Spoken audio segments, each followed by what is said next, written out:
So intermediate level. This is where fighting gets really frustrating and tends to suck. Well, fighting is still fun, fighting is still wonderful, but your development will slow down a lot in intermediate level. The reason for that is, in the beginning, you're learning stuff, and it's just like boom, boom, boom, epiphany after epiphany after epiphany. And it's all this really big stuff, right? All these really big improvements. Oh, okay, man, I'm standing better, I'm positioning, this is how I'm throwing my shots. Big improvements. So there's only so many of those you can make before it's the little improvements that start mattering.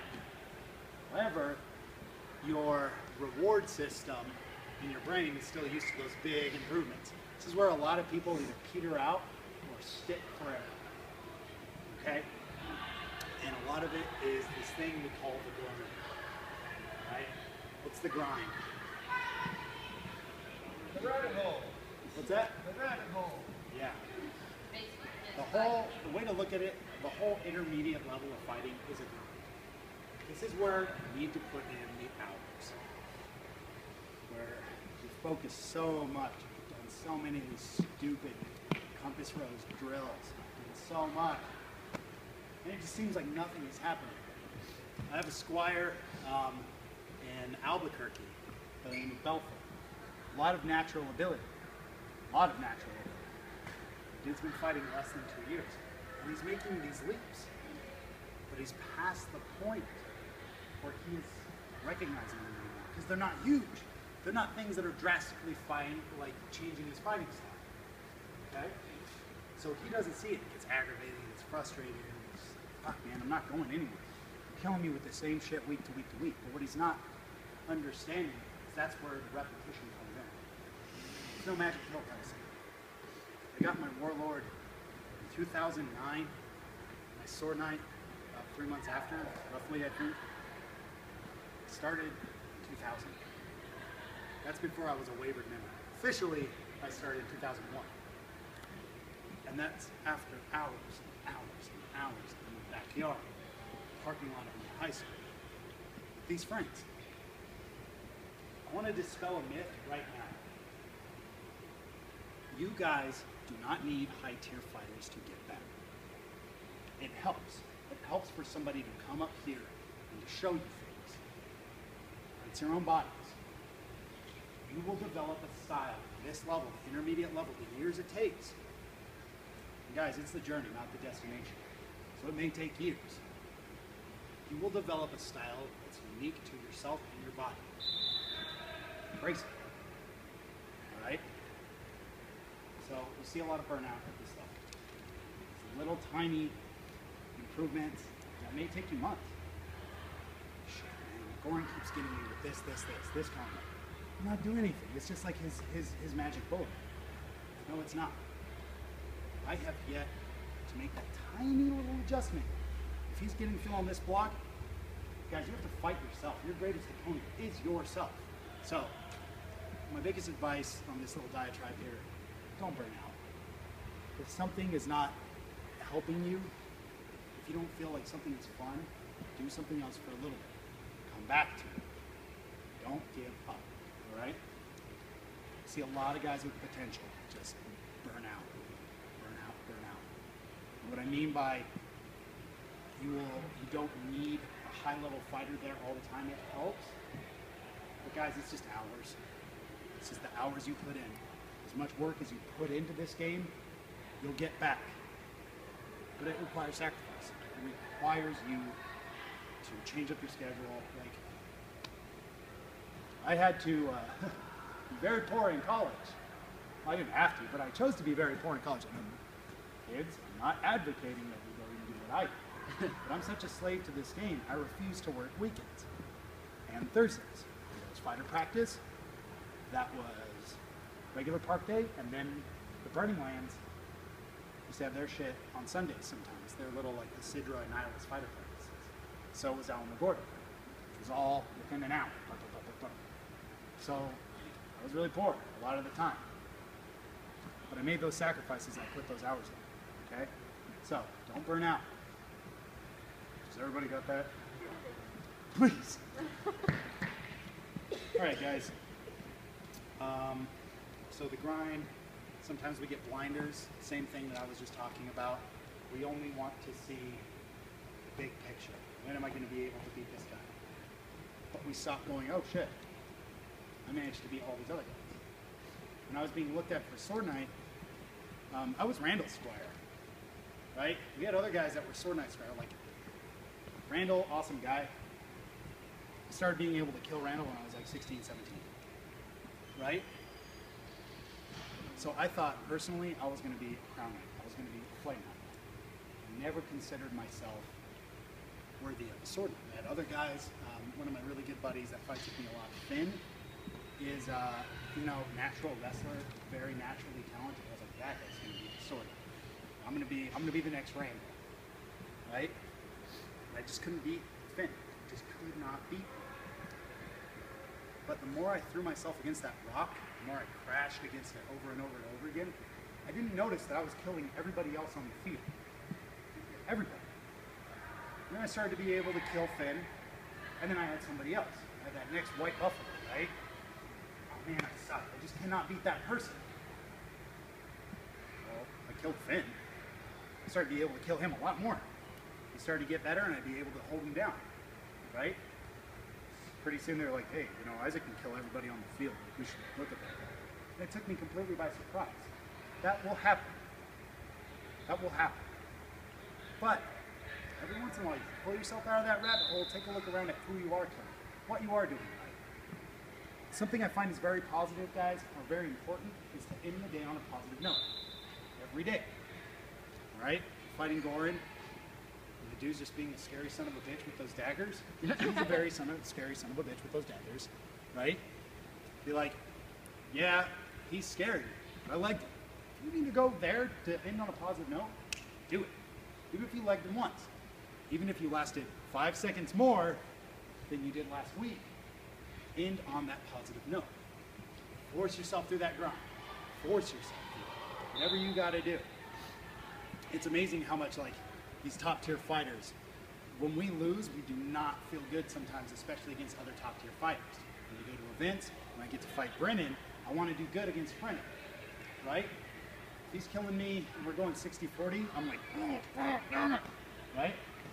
But I end on that positive note. It's like, well, okay, the last time we were going 75, I forced myself to be positive about that. Be surprised how much that helps with your development. Any questions about that, guys? I know it sounds like a bunch of hippie shit, like stay positive, but it works, right? Hack your own brain. Hack it. If something's not fun, make it fun. Fake it till you make it, right? All right, guys. Offense and defense. That's what we're going to go into now. This is going to be a large part of what we focus on in the intermediate levels, because we learn how to stand, we learn how to move, kind of getting shots down, but we need to know when to throw them, when to be offensive, when to be defensive. So, what are some pros and cons of each? Let's do some pros and cons of offensive. You kill someone. Louder? You kill someone. You can kill more people, right?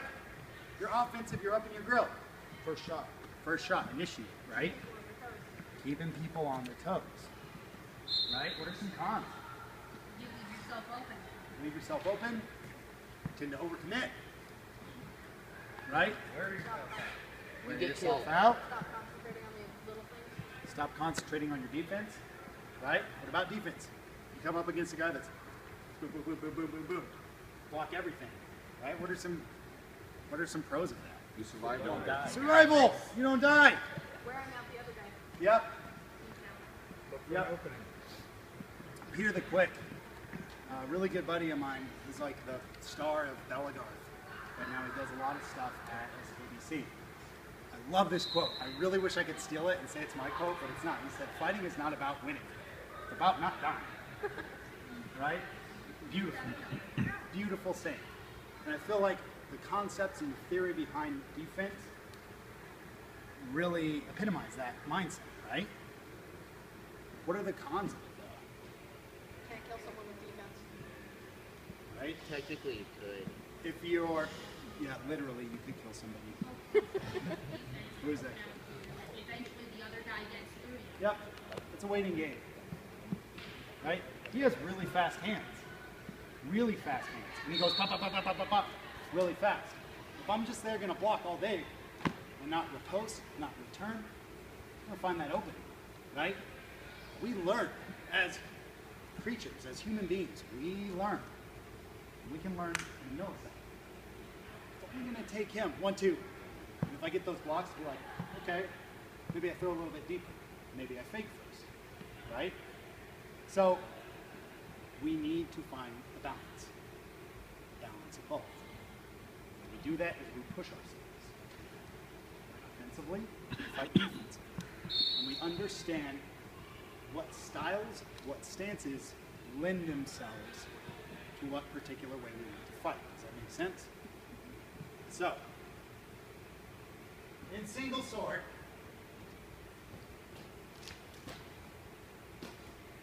what do you think is the safer way to fight? Offensively or defensively? Offensive. Why?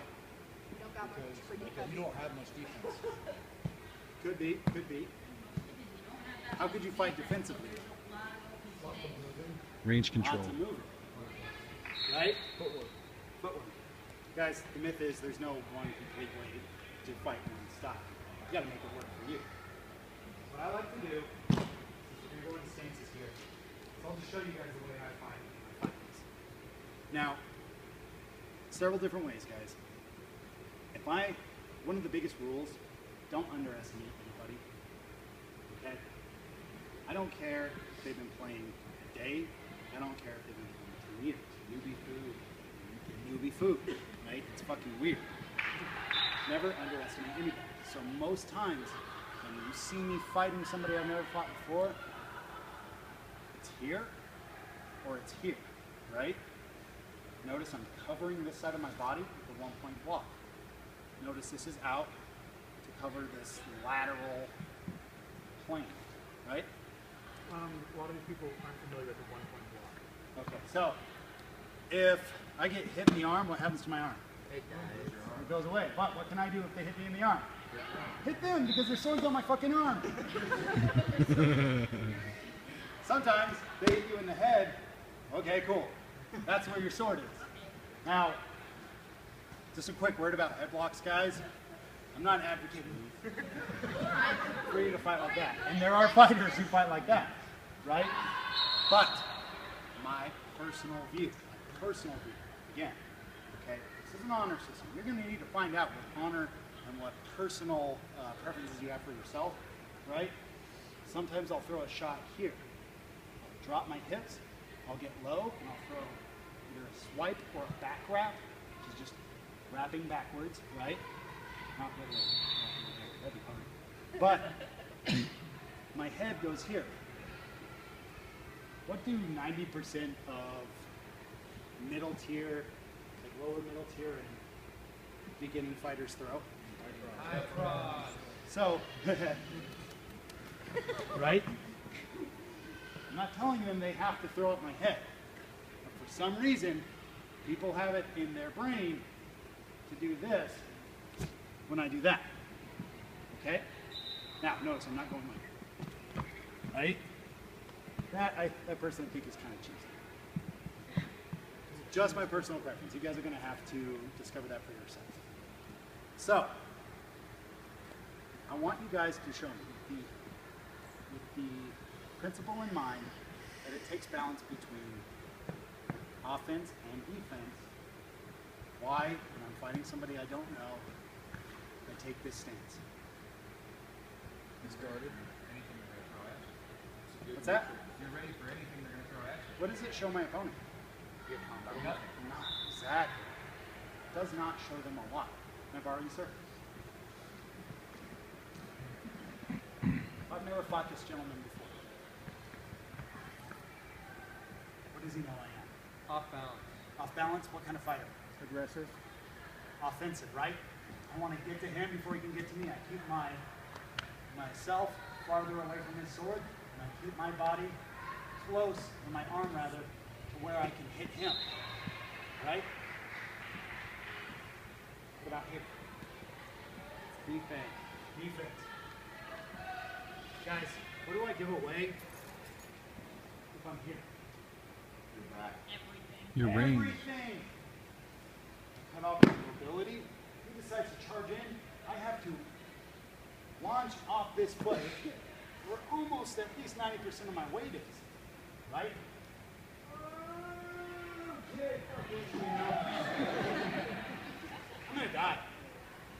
Conversely, if I'm here, if my elbows are back, not out, trying to engage this no man's land, this middle ground, if I'm back here being defensive, what's he gonna do? What's he gotta do? He's just gonna charge in. Just fucking throw, right?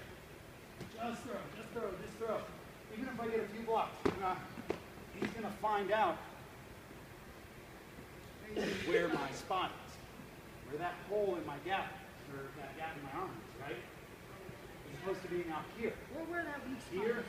I can be offensive and I can be defensive. Right? So, thank you very much. I do not show my opponent anything about myself. I'm not screwing down into the ground. I'm still light on my feet. If I need to, I take my time. A lot of people will get mad, especially in tournaments, about outweighting somebody, being more patient than somebody else. Okay? That, a lot of time, is just an expression of how frustrated they are fighting you. You're not necessarily doing anything wrong. Now, you can't just do this all day. You have to make something work for you, right? But patience, especially in tournaments, is a virtue. Okay? So, I don't like to show anybody anything. Right now, if I'm getting into some grooves with somebody, right, we do a couple rounds, and I do something like this. What does this do? Throws them off. Why? They've gotten accustomed to one stance. They got accustomed to one stance. What was that? They don't see a spot they're able to get in. What's the big spot they can get into? The arm. Oh, right? This whole side.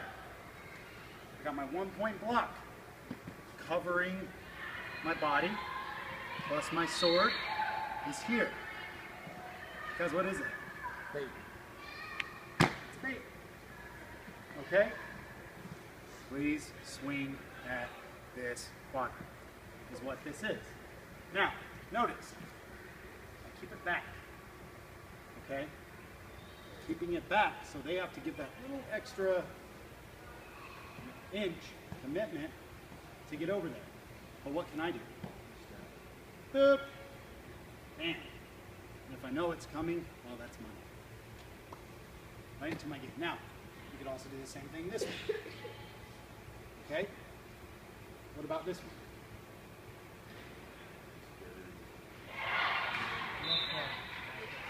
Right? Over here, also throw where? Top of my arm, right? This is what I like to call the cocky bastard stance, right? This is essentially I'm faster than you stance, okay? But it's tricky, okay? Guys, unless it's a safe stance, don't fall into any one thing. These are rabbit holes. Use them when necessary, all right? Each of them has something you do specifically. Can be used for. And you'll try all sorts of crazy shit. Here, here, here. But those are to elicit specific responses. Okay? Never underestimate anybody. So, that's kind of the offensive and defensive aspects of single. Let's go to 14 actually. You guys, I know this is a lot of info. Play with it. Take these little kernels of information and go play with it for yourself, right? So, Florentine. What is Florentine without this sword? Now it's Florentine, right? Single sword is the basis of everything, guys. Offense, defense, attack, defend, all of that. So, incorporate what you know. Get my good stance here. And there's several ways that I've learned to kind of do this that I like, all right? For more of an offensive way of fighting, may I borrow you? What I like to do is I'll hand match somebody. Okay? So that means his right hand, right leg are out, my left leg, my left hander. Why? It's on the same side as. It's the closest point between A and B. Straight line. Straight line. It's right there. Right? Now, when I'm throwing, I use my other sword to cover my arm. Okay? This can be a very offensive style. Bah. It can also be defensive. Right? But it tends to be, from what I've seen at least, Peter the Quick is a big, I guess, advocate of this style. It tends to be a little bit more offensive. Okay? A little bit more about initiating the action between us and getting predictable responses than it is about waiting somebody out. So, for example, if I throw here, even if he gets his block, what's he going to throw to? Cool. Bye. Right? So I can initiate a response with him. I'm not saying that he's going to 100% of the time always respond like I want him to, but it helps. Right? There's also this one. Okay? What do you think this is for? Block. Horizontal and vertical defense. Say it again. Horizontal and vertical defense. Yep. Block. 3 shots. Circles and lines. Block them all. Depending what side he throws to, I can counter. Only throw circles, only throw lines, right? These are styles that the rogues have really like refined. A good style. Okay? I've also seen more straight in here, right? What do you think this does? I think this is a block. And what am I hiding? My range. Right? I'm hiding what can come out. Boom. Right? I use this to intercept or fake, and I throw. Right? Now, do you always have to hand match in Florentine? No. No. Follow all the rules, but There are no there rules. are no rules. Right? That's a quick thing on Florentine. Offense and defense. In general, guys, a word about Florentine. There's a lot of hustle in Florentine. There's a lot of range control and a lot of sniping of the arms. It can be very frustrating to learn. Yes? One of the other styles of Florentine I've seen is offhand down. Yep. Why do you think? What do you think this is Offhand for? down, you turn the sword like this. Oh, okay. Well, we'll go over that in a second. This one I've seen a lot of. What do you think this one's for? Base. Distraction, and I will stab you in the dick if you try that one. Right? Legal shot.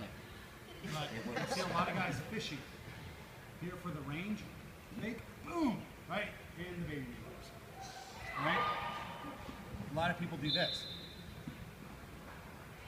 In general, to me, this is still single speed.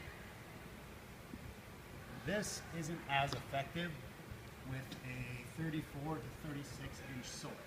But what is it really effective at? Blocking. Block. So you see a lot of these guys like Leaf would do this a lot. He would essentially just fight single sword with a block for his lower quadrant. And get real low when he did it. So that block becomes more and more covering of his entire body. Does that make sense? Okay. Sword rules.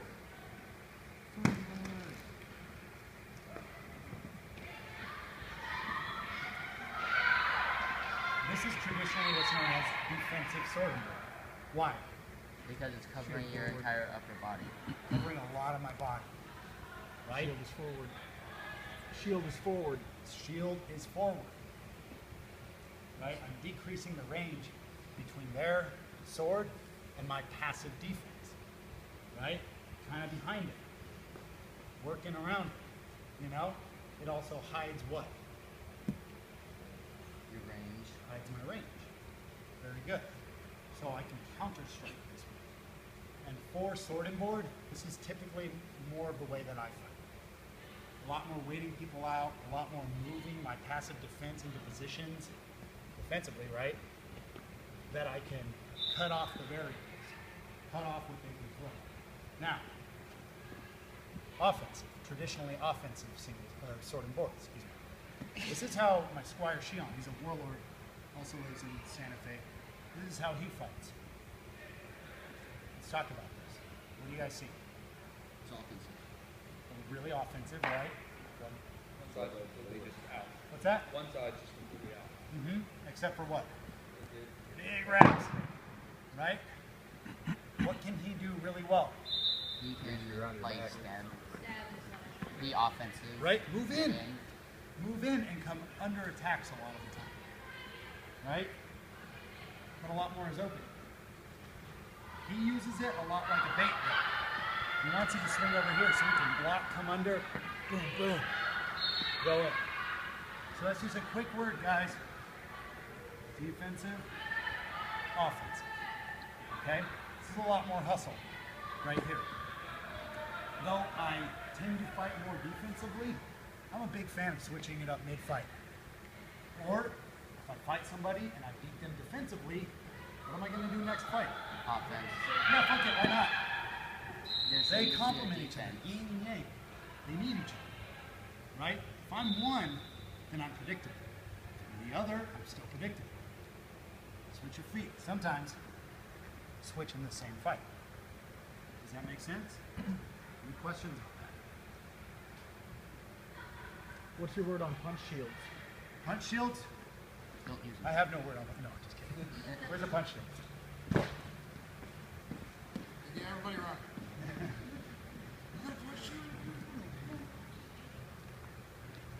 It's a single-handed Got shield. the handle in the center as opposed to. Thank you. Punch shield. That's What's a the giant benefit? punch. Lot faster. More mobile. You mobile. Active mobility. defense. Right? Active defense. That's a really passive defense. If I want to make that defense more active rather than passive, I need to unify, marry it to my feet so that I'm places I can move in ways that my passive defense gets the biggest bang for its buck, maximize that defense. This guy, I gotta move my arm, I have to move my feet, a lot more work, right? What do you think this is? Lunchtime. This is an offensive stance. Why? You got your sword out and your shields out. I can cover myself as I throw, right? I can get in, see where the attack is coming, and cover, right? Here. Defensive, right? You guys will get really big shoulders. You fight a heavy punch shield because it needs to be out. It needs to essentially be like you're holding another sword. And it's a big ass sword. You can move to where you want, right? I keep again about a fist distance from me, and if I want to attack somebody, I can put it on my body. You can get around a shield, strap shield. This is physically glued to me now, right? You can't get through it. Or like this, right? One of the shots I love, let me have to somebody with this sword. I love this shot. Come here, right? And like strap, I fight a lot more defensive when I use a punch shield. Here, he high crosses, right? And I just walk by. So it ends up looking kind of like a dick move. Next. Right? A lot more hustle, a lot more work. Thank you.